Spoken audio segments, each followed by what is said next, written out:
Paz seja convosco, amém? Hoje estamos num número um pouco reduzido. A família do Sebastião, ela foi com a irmã da Odisseia, ouvindo coral lá em Águas Claras. Eles estão lá como família, louvando e adorando o nome do Senhor. Amém? Quero convidar você a abrir a palavra de Deus no livro de Colossenses.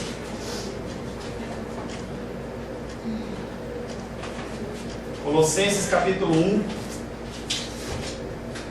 Nós leremos do verso 1 ao 12.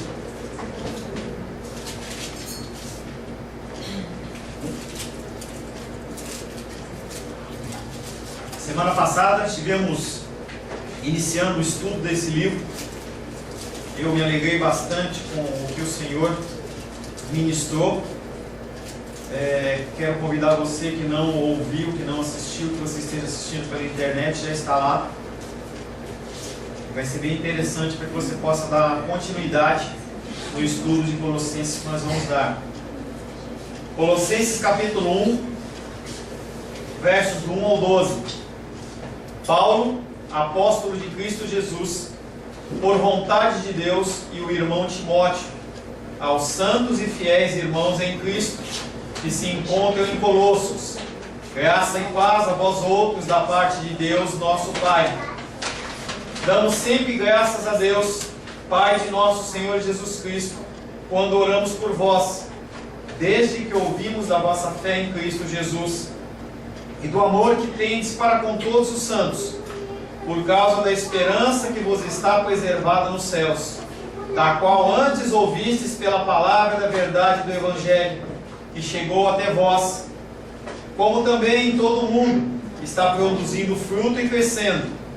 Tal acontece entre vós, desde o dia em que ouvistes e entendestes a graça de Deus na verdade, segundo fostes instruídos por Epáfras, nosso amado conservo, e, quanto a vós outros, fiel ministro de Cristo, o qual também nos relatou do vosso amor no Espírito.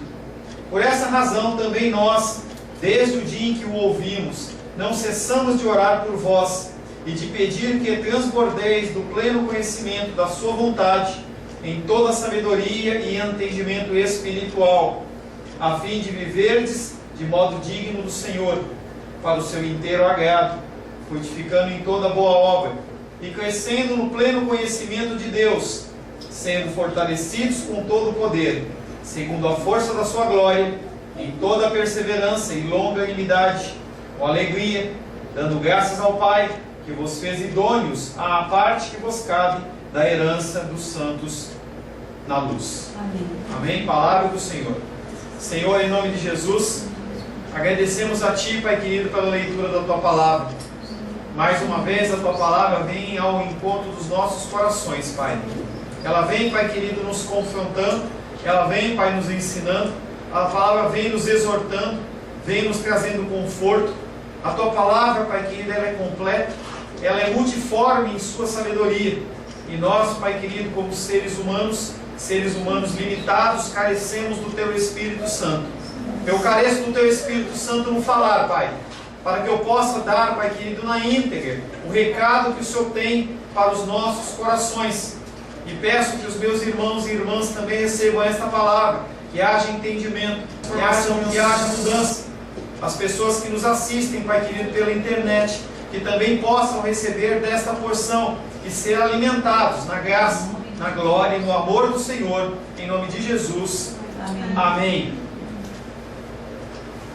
O título da palavra de hoje: Oração de ação de graças pelo povo de Deus.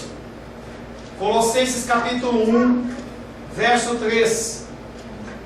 Damos sempre graças a Deus, Pai de nosso Senhor Jesus Cristo, orando sempre por vós. Damos sempre graças a Deus. O apóstolo Paulo, ele elogia a fé e o amor dos colossenses, com o fim de encorajá-los à perseverança com mais entusiasmo.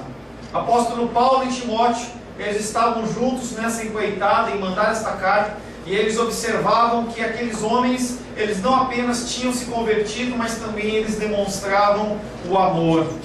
E o apóstolo Paulo se reúne com Timóteo em oração, uma oração contínua para aqueles homens. E ele demonstra isso.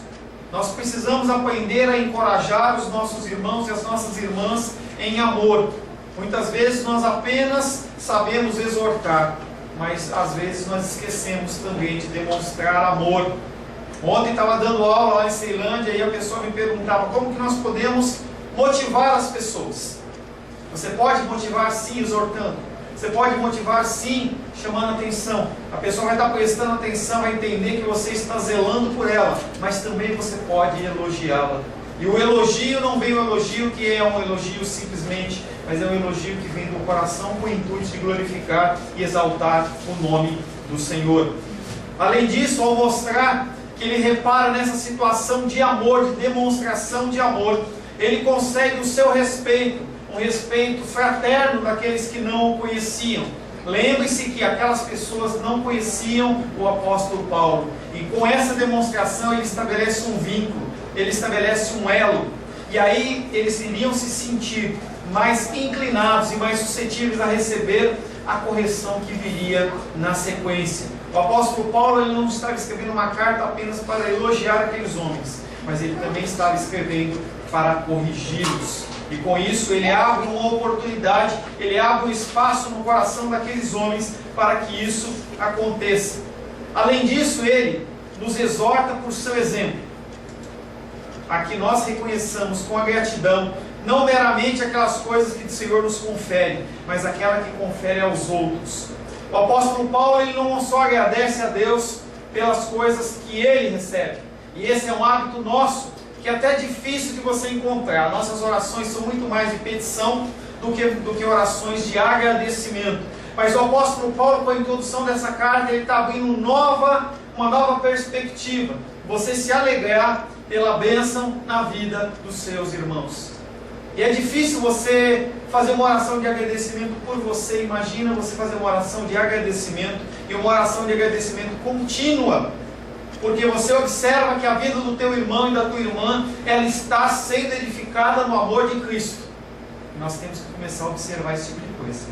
Você tem que começar a agradecer, porque o teu irmão, a tua irmã está crescendo em Cristo. O Senhor, Ele se agrada desse tipo de coisa. Por que Ele está rendendo graças?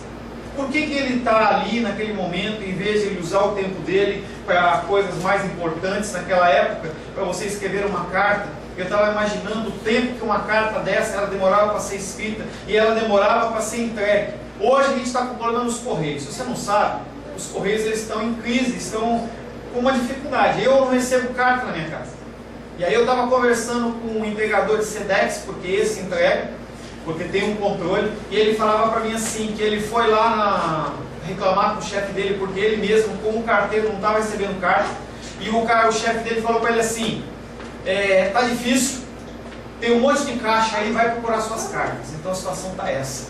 E eu fico imaginando o apóstolo Paulo escrevendo uma carta para mandar para alguém em outra cidade, a 100 km de distância, dependendo de alguém chegar lá. E ele valoriza a fé, e ele valoriza o amor dos colossenses, o amor pelos irmãos. Portanto, ele reconhece que ambos são conferidos por Deus. Ele entende que aquele amor ele não foi gerado no coração deles, por conta da vontade deles, mas é uma ação da palavra de Deus. Quando nós lemos a palavra de Deus, a palavra tem que gerar efeito no nosso coração.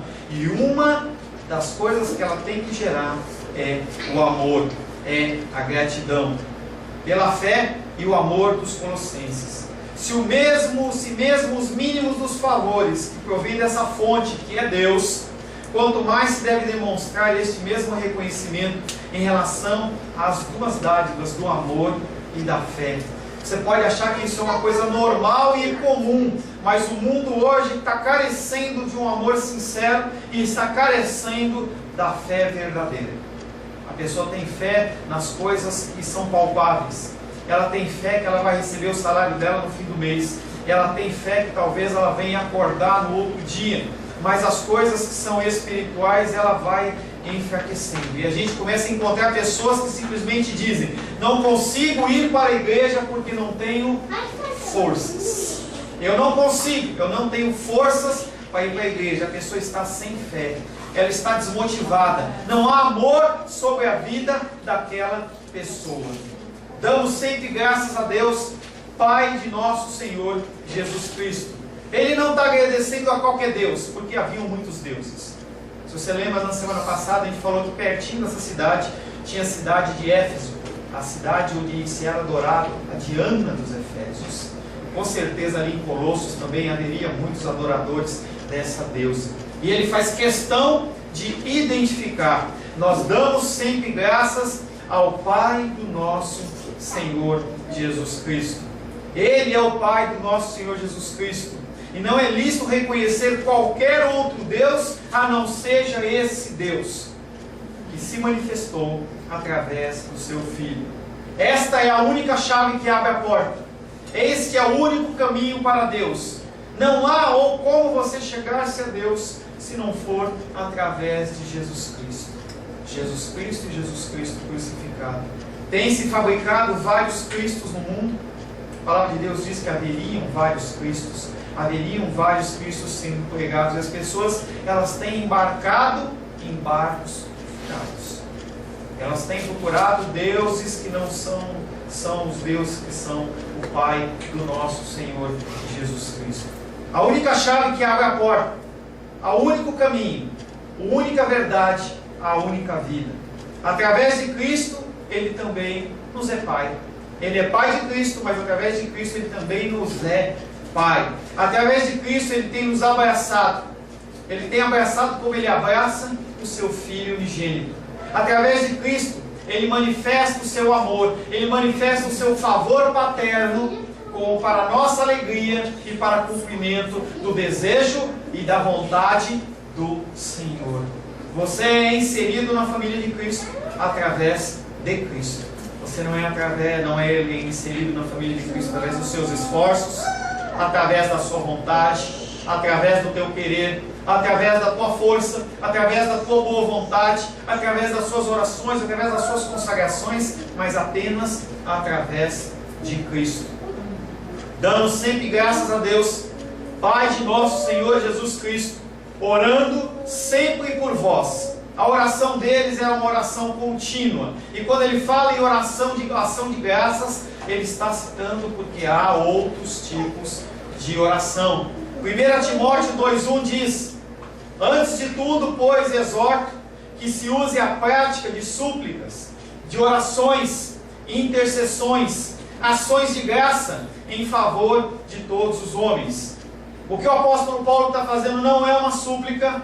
O que ele está fazendo não é uma intercessão, não é uma simples oração, mas é uma ação de graça em favor de todos os homens. A cultura ocidental, a cultura na qual nós vivemos, isso tem sido cada vez mais afastado dos nossos corações. Nós temos a ideia, nós temos sido bombardeados com a ideia do ter, comprar, e cada vez mais o ser, ele é afastado dos nossos corações. E essa oração de ação de graças é uma oração que tira o foco da própria pessoa para o foco não ser no outro, naquele que está do lado, aquele que não é você mesmo. 1 Samuel 7,12 diz: tomou então Samuel uma pedra e a pôs entre Mispa e Sem, e lhe chamou Ebenezer, e disse: até aqui nos ajudou o Senhor. Nós temos que sair desse entendimento da cultura ocidental e nós temos que nos apegar àquele Deus que nos tem nos abençoado e nos tem concedido tantas coisas. O Senhor, Ele nos louvores e nas palavras Ele tem nos direcionado no nosso grupo olhar para as bênçãos que o Senhor tem nos concedido, confiar no Senhor, deixar a preocupação e deixar o medo, deixar a ansiedade de lado. Nós temos que entender que esse Deus é o mesmo Deus de ontem, de hoje e eternamente, o mesmo Deus que nunca falhou comigo, nunca falhou com você. Ele não vai continuar, Ele não vai falhar, e a gente tem que cada vez mais alicerçar o nosso coração nisso. Nós temos que entender que o Senhor está no controle de todas as coisas. E enquanto a gente não aprender, Ele vai continuar nos ensinando através de palavras, de louvores, a contar as bênçãos que têm sido derramadas sobre as nossas vidas. Nós temos pouco valorizado o ar que nós respiramos. Nós temos pouco valorizado a água que nós tomamos. As pessoas estão começando a ficar desesperadas por causa de água. Esse calor está um calor insuportável. Hoje eu ia tomar um banho, coloquei no gelado e a água estava quente que não dava para aguentar. Com ele desligado. A sede. E o irmão, ele mandava um e-mail para mim essa semana dizendo: ore por mim, eu moro numa chácara e a minha água, ela vem do rio, e o rio está secando. Quando você olha as reportagens de São Paulo, as pessoas elas já estão partindo para violência. Estava vendo lá numa reportagem que um homem estava andando e ele viu o outro lavando uma calçada, lavando a garagem. Ele não parou para conversar, ele partiu para a violência. O ser humano está começando a ficar apavorado. E eu lembro de situações como daquele tempo do cerco de Ezequiel, em que as pessoas começaram a comer carne humana. Em que a mulher olha para o filho e fala assim: mata primeiro o seu filho, vamos comer, e depois eu mato o meu e a gente come o meu. Nós estamos andando em uma situação dessa. As pessoas não estão dando atenção. A água está acabando. E aí eu lembro, alguns meses atrás, não tinha nenhum problema de seco. A irmã dos reis, numa dominical, ela falou sobre o problema da água. E hoje a gente está vivendo isso. Problema da água.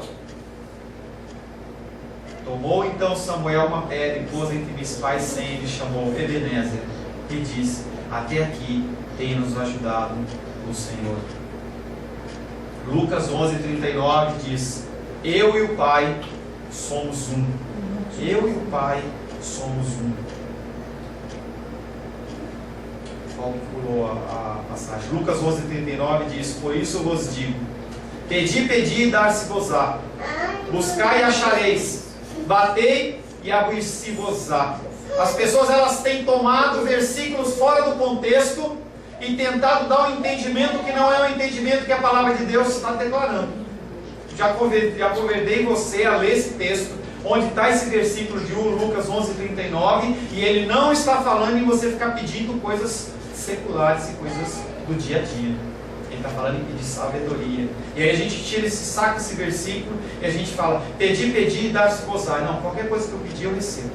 Buscar e acharei. Bati e abrir-se-vos-á. Está falando da porta da sabedoria. Porque nós somos confrontados todos os dias, a todo tempo, com lutas e dificuldades, e nós precisamos da sabedoria do Senhor para resolver esses problemas, para que nós possamos lidar com todas as coisas. Essa oração ela é feita de uma maneira contínua. Ele não faz por ele faz pelos colossenses, no sentido de agradecimento e também manutenção da graça. Ele sabe que cada dia é um dia que precisa se renovar a graça do Senhor. Aquele que está em pé, cuide para que não caia. Nós temos que estar o tempo inteiro vigilantes na presença do Senhor. Nós temos que orar um pelos outros. Nós temos que estar vigilantes em relação a isso. Mesmo o homem que tenha começado admiravelmente bem, ele pode enfrentar uma insuficiência, ele pode tropeçar e ele pode cair. E a gente vê isso em centenas de casos no dia a dia. Se você começar a olhar as coisas que acontecem no dia a dia, você vai ver que as pessoas elas têm tropeçado e caído. Pessoas que são caras a nós, pessoas que estão perto de nós, pessoas que precisam da ação do Senhor, e se não houver uma palavra de incentivo, se não houver uma oração da minha parte, da sua parte, dificilmente essas pessoas irão se restabelecer. Nós possamos ter em mente que nós devemos nos alegrar nos favores do Senhor. Todos os dias nós devemos nos alegrar nos favores do Senhor. Nós temos recebido e nós temos que dar graças a Deus, de tal maneira que nós busquemos dele ao mesmo tempo a perseverança e o crescimento. Não basta você apenas manter a graça do Senhor na sua vida, você tem que avançar, você tem que continuar caminhando, você tem que continuar marchando. Não é tempo, e nunca foi tempo para um cristão ficar parado. Quando você fica com uma água parada, ela dá dengue. A dengue espiritual, ela mata o cristão. A pessoa, ela vai parando de ler a Bíblia, ela vai parando de adorar o Senhor, ela vai achando que está tudo certo, não vou mais na igreja, está muito quente, eu não vou na igreja, está muito frio, eu não vou na igreja, não está chovendo, eu não vou na igreja, está chovendo, eu não vou na igreja. Qualquer motivo é motivo para a pessoa não ir na casa do Senhor. E aí ela vai definhando espiritualmente, o espírito dela vai diminuindo, na hora que ela vê, ela está entrando nessas doenças do mundo. Nós falamos bastante sobre isso ontem. Doenças do mundo que são catalogadas.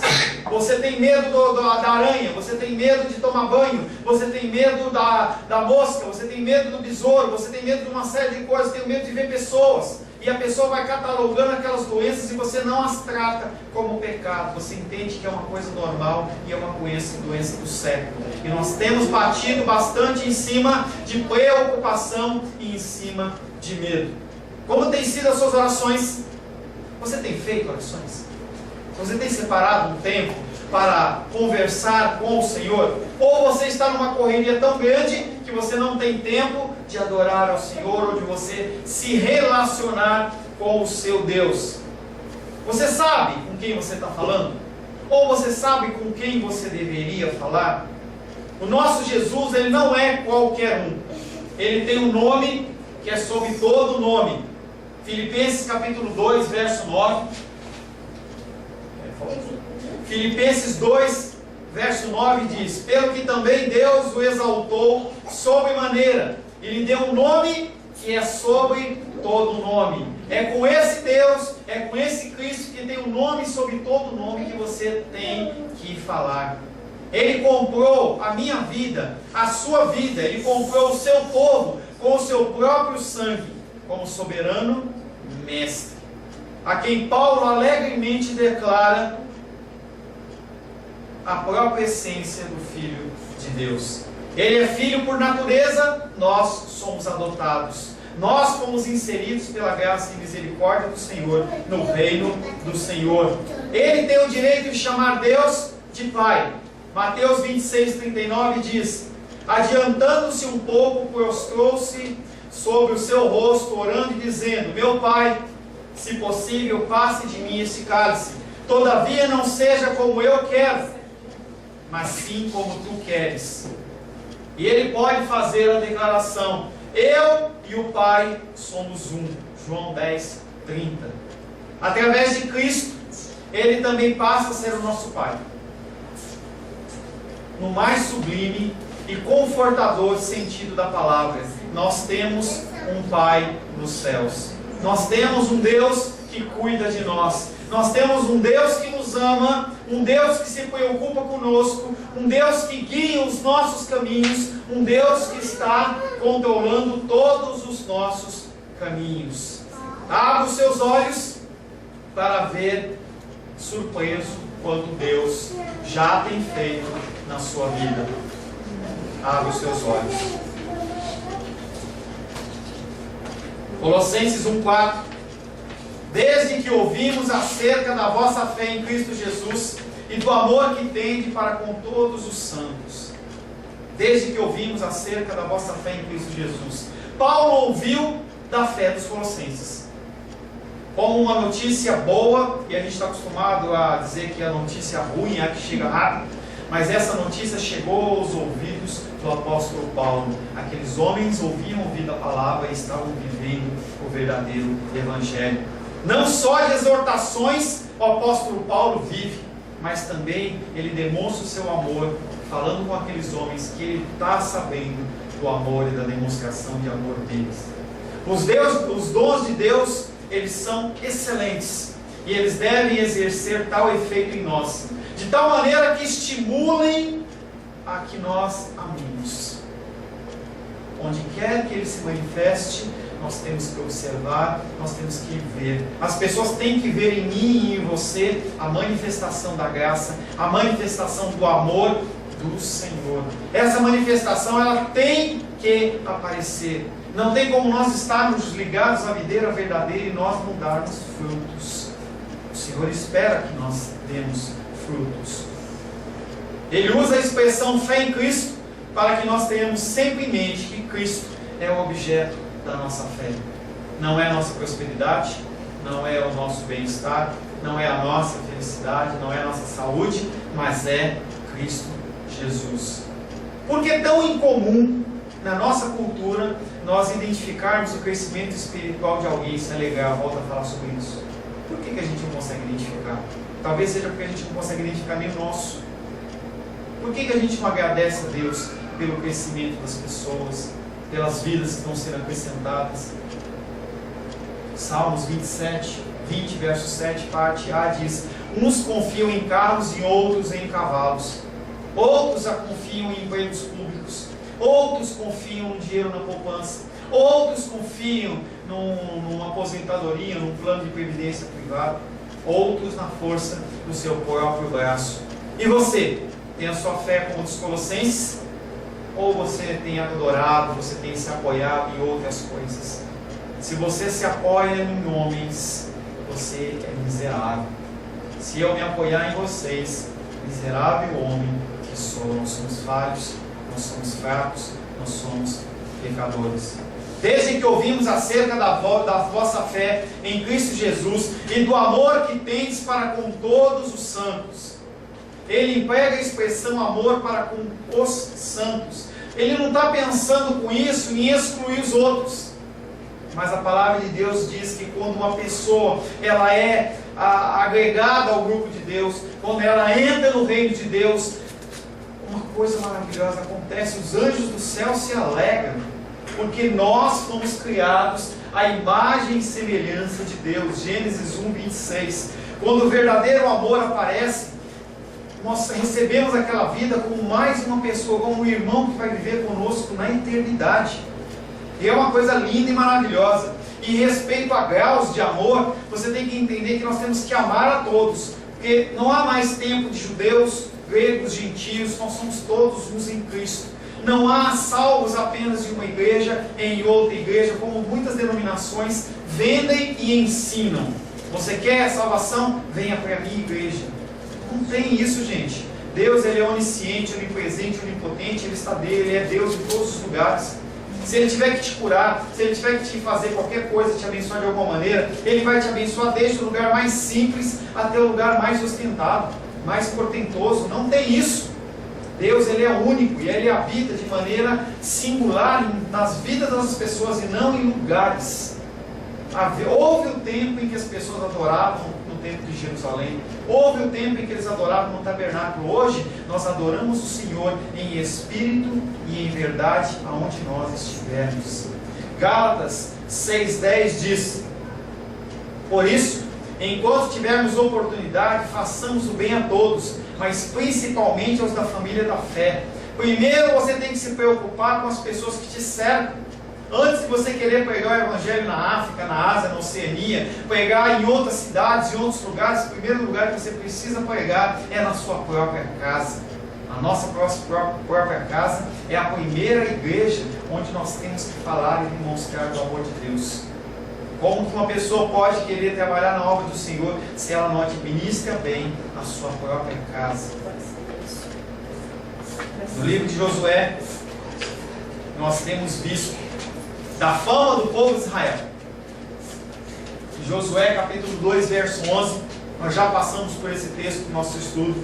Diz o seguinte: ouvindo isso, desmaiou-nos o coração, e em ninguém mais há ânimo algum, por causa da vossa presença, porque o Senhor vosso Deus é Deus em cima dos céus e em cima da terra. No Antigo Testamento você pode observar por todo o Antigo Testamento, em especial durante aquele período de conquista da terra prometida, as pessoas morriam de medo do povo do Senhor. Será que nós, nos dias de hoje, nós somos encontrados como pessoas que dão medo? Ou pessoas que demonstram amor? Tem pessoas que não aguentam mais ouvir as pessoas falarem, mas é uma repetição, parece aquela matraca. A pessoa fala de Cristo, mas ela fala de uma maneira que a pessoa se cansa, ela se sente de uma maneira como se ela estivesse sendo oprimida. Jesus Cristo, enquanto Ele esteve na terra, em nenhum momento Ele aliviou. Ele sempre falou do amor dele. Ele sempre falou do Pai. Ele sempre falou de arrependimento. Mas ele era uma pessoa que onde ele chegava, as pessoas elas eram atraídas a ele. Será que nós temos sido como Cristo? Será que nós temos atraído as pessoas ou nós temos espantado as pessoas? Será que nós estamos em Baigon, terrível, contra os insetos e contra as pessoas?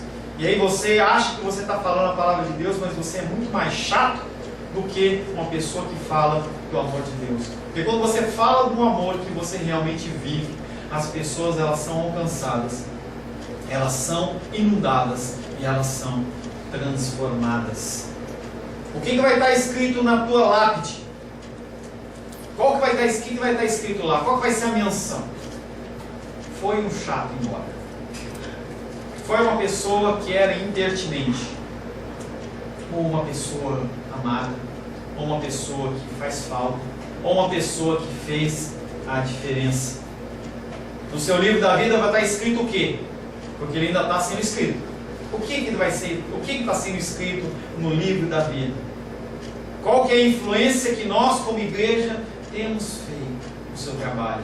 Pastor, eu não posso falar de Deus no meu trabalho. Se eu falar de Deus no meu trabalho, as pessoas elas vão, eu não vou ser promovido, eu não vou poder avançar, eu não vou poder ter nenhum tipo de regalia. Nós somos chamados a ser entregues como ovelhas ao matadouro todos os dias. Nós temos que falar do amor de Cristo que nós vivemos. Nós não temos que falar do que nós não vivemos. Nós temos que falar do que nós vivemos. E ele fala de ação de graças. Que lição para mim e para você? Porque às vezes a gente só consegue enxergar o defeito do outro. Se a gente tiver que chamar atenção, é fácil. Eu tenho o dom da exortação. Mas antes de você ter o dom da exortação, você tem que ter o dom do amor. As pessoas elas têm que reconhecer em mim e em você pessoas que são direcionadas pelo Senhor e que fazem a diferença. Nós temos que fazer a diferença. Você tem sido um motivo de ação de graças? Por estarem caminhando em direção ao alvo que é Cristo? Ser alvo é qual? Satisfazer a tua vontade ou satisfazer o desejo do Senhor? Colossenses 1,5.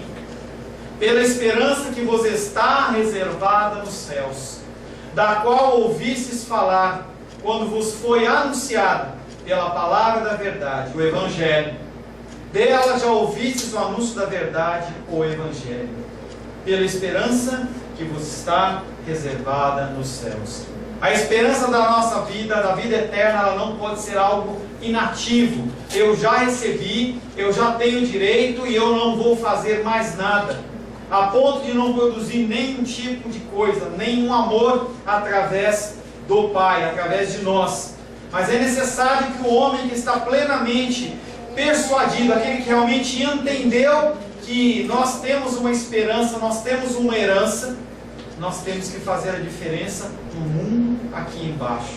Você não vai fazer nenhuma diferença quando você estiver lá nos céus. Você não vai poder, nem vai ter que evangelizar ninguém. Você não vai ter que exortar ninguém. A hora de fazer isso é agora e é nesse tempo de vida na terrena. Mas que um tesouro de vida já foi estabelecido para si no céu. Aspire estar lá, olhando desde já o mundo caído aqui embaixo, com o sentido de gerar mudança e gerar transformação. Há pessoas que pervertem essa passagem com o propósito de enaltecer o mérito das obras. As pessoas elas acham que elas vão para o céu pelo jeito dela, pelo jeito de falar, pelo jeito de agir, ou pelas bênçãos que elas fazem, pelas cestas básicas que elas encontram. Você tem que entender que você tem que realmente fazer essas coisas, mas você não faz essas coisas para ser salvo. Você faz essas coisas porque você é salvo. Quando a pessoa ela é salva, quando a pessoa ela está inserida no reino, ela sente desejo de fazer essas coisas. E aí hoje de manhã a gente estava consagrando as cestas básicas para o Sebastião. Ninguém falou isso para ele, ninguém falou isso para a Glenda. E aí eles, por terem sido abençoados, eles sentem desejo no coração, plantado por Deus, de abençoar vidas com o alimento. Em esperança, nós desejamos uma coisa que se espera. Pois a esperança que está no coração é a glória celestial. Você tem que ter essa esperança no teu coração. que vai haver o tempo em que você vai encontrar o Senhor e Salvador, e lá você vai receber da glória dele, você vai conviver com a glória dele. Você tem que esperar isso com ansiedade. E aí eu fico imaginando quando uma criança, ela sabe que ela vai ter um passeio, quando sabe que vai viajar, ela já não dorme direito à noite, ela passa a noite inteira pensando como que vai ser aquilo. A gente tem que começar a olhar para as coisas celestiais, as coisas espirituais, como coisas que vão acontecer, e mostrar não uma ansiedade doentia, mas um desejo de estar vivendo aquilo. Ao mesmo tempo, ao dizer que há uma esperança que está reservada no céu, o apóstolo Paulo ele tem em mente que os crentes eles devem se sentir seguros quanto à promessa. Há uma segurança para aquele que tem no coração o amor de Deus. Tem que haver esse sentimento no teu coração. Será que eu sou salvo? Às vezes você pergunta para a pessoa: você é salvo? E a pessoa fala assim: não, eu não sou, não sei. A pessoa tem que saber se ela é salva. Ela tem que ter esse desejo, tem que ter esse sentimento no coração, ela tem que ter essa certeza. Como que você vai falar do amor de Deus se você não tem certeza do que é na sua própria vida? 2 Timóteo capítulo 1, verso 12 diz: e por isso estou sofrendo essas coisas, todavia não me envergonho, porque sei em quem tenho crido, e estou certo que Ele é poderoso para guardar o meu depósito até aquele dia. O depósito nosso está guardado com o Senhor. A nossa salvação está em Cristo e ela está guardada. Ninguém pode te separar do amor de Deus. Ninguém pode te afastar. Ninguém pode roubar a tua salvação. O diabo ele não pode te levar para o inferno. A única pessoa que pode te levar para o inferno é o próprio Deus. Mas se você tem esse selo sobre a sua vida, se você tem na sua vida o selo do Senhor, nada pode mudar isso. E você tem que viver com essa certeza. Pela esperança que vos está reservada nos céus, da qual ouvistes falar, quando vos foi anunciada pela palavra da verdade, o Evangelho. O Evangelho significa a anunciação das boas novas. Abra a palavra de Deus em Lucas capítulo 1. Lucas capítulo 1. Nós vamos ler do verso 8 ao 14. Lucas 1, versos 8 a 14.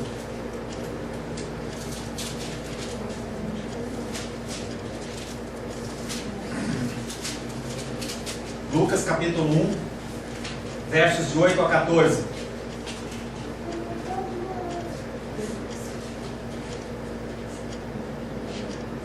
Ora, aconteceu que, exercendo ele diante de Deus o sacerdócio na ordem do seu turno, coube-lhe por sorte, segundo o costume sacerdotal, entrar no santuário do Senhor para queimar o incenso. E durante esse tempo toda a multidão do povo permanecia da parte de fora orando, e eis que lhe apareceu um anjo do Senhor, em pé à direita do altar do incenso. Vendo Zacarias, turbou-se e apoderou-se de temor. Disse-lhe, porém, o anjo: Zacarias, não temas, porque a tua oração foi ouvida, e Isabel, a tua mulher, te dará à luz um filho, e quem darás o nome de João. Em ti haverá prazer e alegria, e muitos se regozijarão com o seu nascimento. Verso 26. No 6º mês foi o anjo Gabriel enviado da parte de Deus para uma cidade da Galiléia, chamada Nazaré, uma virgem desposada com certo homem da casa de Davi, cujo nome era José. A virgem chamava-se Maria. E entrando o anjo onde ela estava, disse: Alegra-te, muito favorecida, o Senhor é contigo. Ela, porém, ao ouvir essa palavra, perturbou-se muito, e pôs-se a pensar no que significaria essa saudação. Mas o anjo lhe disse: Maria, não temas, porque achaste graça diante de Deus. Eis que conceberás e darás à luz um filho, a quem chamarás pelo nome de Jesus. E ali é feito o anúncio de Cristo para a humanidade. Passado algum tempo, os anjos eles abrem os céus e eles avisam, eles alertam, eles dão as boas novas para um grupo de pastores. E os pastores, eles naquele momento podem contemplar as boas novas. Depois de José e Maria, eles foram as pessoas que receberam as boas novas do Evangelho. E os céus se abriram e os anjos cantavam: Maranata, Santo, Santo, Santo é o Senhor dos exércitos. E aqueles homens, eles puderam ser inundados pelas boas novas do Evangelho. E aquele Evangelho, como boas novas, com uma onda de amor, ele vem tomando conta de tudo, de todas as pessoas, impactando o meu coração e o seu coração, alcançando onde você estava e onde eu estava, com o amor.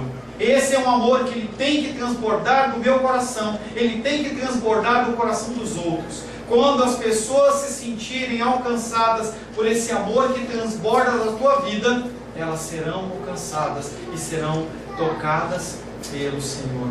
Com a fé em Cristo Jesus, Paulo associa o amor por todos os santos. Esses dois andam sempre juntos. Fé que é operada através do amor. Não tem como haver fé se não houver amor. Gálatas 5:6 diz: porque em Cristo Jesus nem a circuncisão, nem a incircuncisão tem valor algum, mas a fé que atua pelo amor. A fé, ela só age quando existe o amor. Quando não tem amor, não há fé. A pessoa não tem aonde crer. A pessoa tem um coração vazio. O mesmo Cristo Jesus, que atrai pecadores a si e os transforma em santos, os agrega em comunhão íntima uns com os outros. Quem alcança é o Senhor. Quem gera esse amor no teu coração e no meu coração é o Senhor. Mas você tem que dar vazão a isso. Você tem que fazer a sua parte. Você não está alheio ao processo de salvação. Você não é apenas um recipiente, você não é apenas um tabernáculo, mas você pode ser um vaso de honra ou você pode ser um vaso de desonra na casa do Senhor. Todo crente guarda no coração, deve guardar no coração os seus irmãos na fé. Ore pelos seus irmãos, ore pelas pessoas que te cercam. Creia que a tua oração, ela tem efeito na presença do Pai. João capítulo 13, verso 34 e 35 diz: novo mandamento vos dou, que vos ameis uns aos outros, assim como eu vos amei.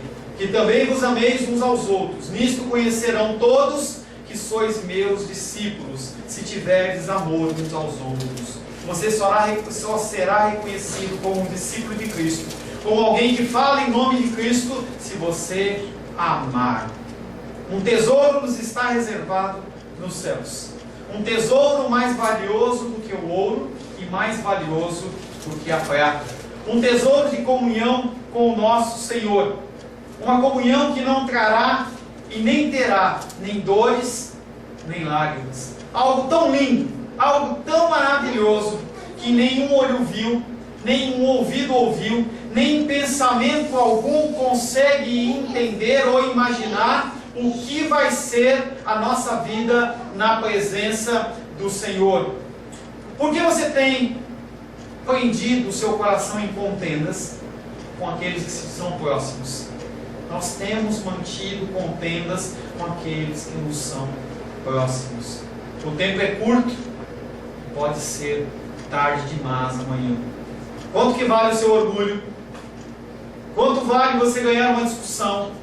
Quanto vale você estar certo? Quanto vale você estar coberto de certeza, se isso se deu à custa da lágrima de alguma pessoa? O dia de amar é hoje. O dia de se reconciliar é hoje.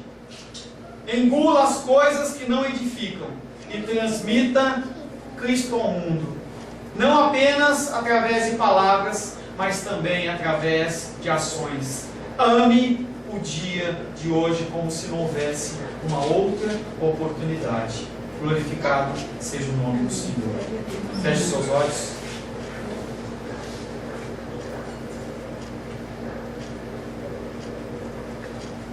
Senhor Deus, adoramos, bendizemos e louvamos o teu santo nome. Tu és digno, Pai, de receber glória, honra, louvor, poder e majestade. Gere em nós, Pai querido, o amor pelos nossos irmãos. Gere em nós, Pai querido, o desejo, Pai, de orar pelos nossos irmãos. Gere em nós, Pai querido, o desejo de nós, Pai, reconhecermos o crescimento dos nossos irmãos.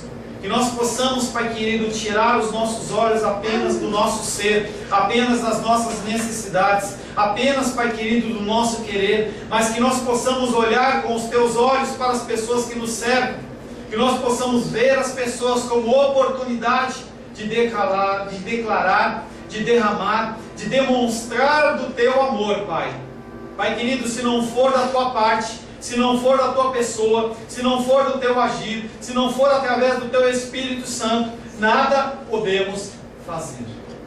Em nome de Jesus, Pai, muda o nosso coração, transforma-nos, Pai querido, conforme a Tua vontade, transforma-nos, Pai querido, conforme o Teu querer, gera em nós um espírito agradecido, gera em nós, Pai querido, um coração de Cristo, um coração doador, gera em nós, Pai querido, o sentimento que o apóstolo Paulo tinha, Pai querido, de cuidar das pessoas. Nós, Pai querido, já temos palavras suficientes no nosso coração, suficiente para evangelizarmos talvez todo mundo, Deus. Que nós possamos não apenas engordar espiritualmente, mas que nós possamos crescer, não para os lados, mas que nós possamos crescer, Pai querido, a nossa coroa da vida, ela possa ser cada vez mais cravejada de pedras, e com isso o Seu nome ser glorificado, exaltado e bendito, Pai. Queremos louvar, adorar e bendizer o nome do Senhor nesta noite, dizendo que Tu és digno de receber glória, honra e louvor. Em nome de Jesus, amém.